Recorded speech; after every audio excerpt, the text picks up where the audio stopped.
Page 436. I don't think I can do it for an extended period of time. A whole weekend being someone I'm not. I flush and stare at my hands. He tips my chin up and he's smirking at me, amused. No, I don't think you could either. A part of me feels slightly offended and challenged. Are you laughing at me? Yes, but in a good way, he says, with a small smile. He leans down and kisses me softly, briefly. You're not a great submissive, he breathes as he holds my chin, his eyes dancing with humour. I stare at him, shocked, then I burst out laughing, and he joins me.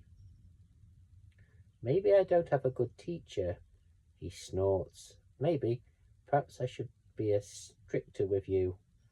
He cocks his head to one side and gives me an awful smile.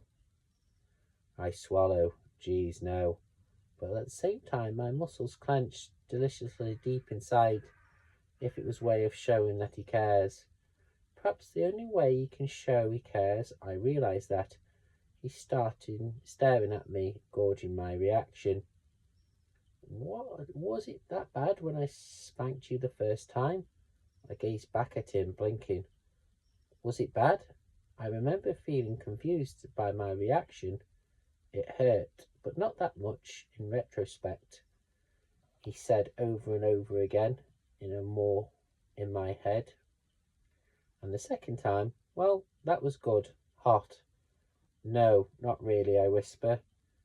It's more the idea of it, he prompts. I suppose feeling pleasure. Which one isn't supposed to? I remember feeling the same. It takes a while to get your head around it.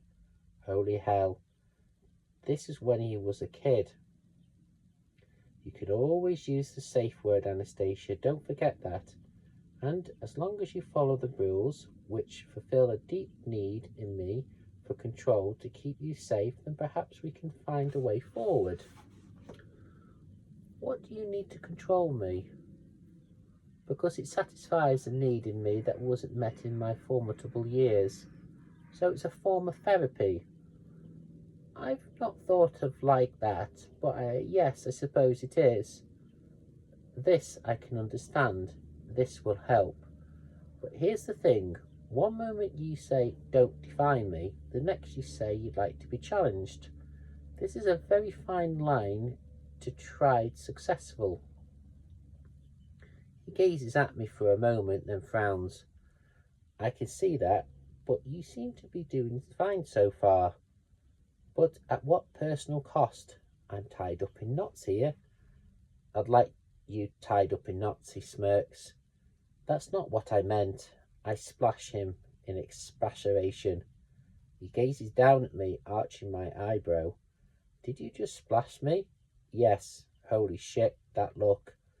Oh, Miss Steele. He grabs me and pulls me onto his lap, slushing water all over the floor.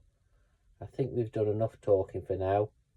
He clasps his hands on either side of my head and kisses me, deeply processing my mouth, angle my head, controlling me. I moan against his lips. This is what he likes. This is what he's good at. Everything ignites inside of me, and my fingers are in his hair, holding him to me, and I'm kissing him back and saying, I want you too, the only way I know how. He groans, shifting me so. I'm astride him, kneeling over him, his erection behind me. He pulls back and looks at me, his eyes hooded, glowing and lustful. I drop my hands to grab onto the edge of the bath, but he grips both my wrists and pulls my hands back, holding them together in one hand.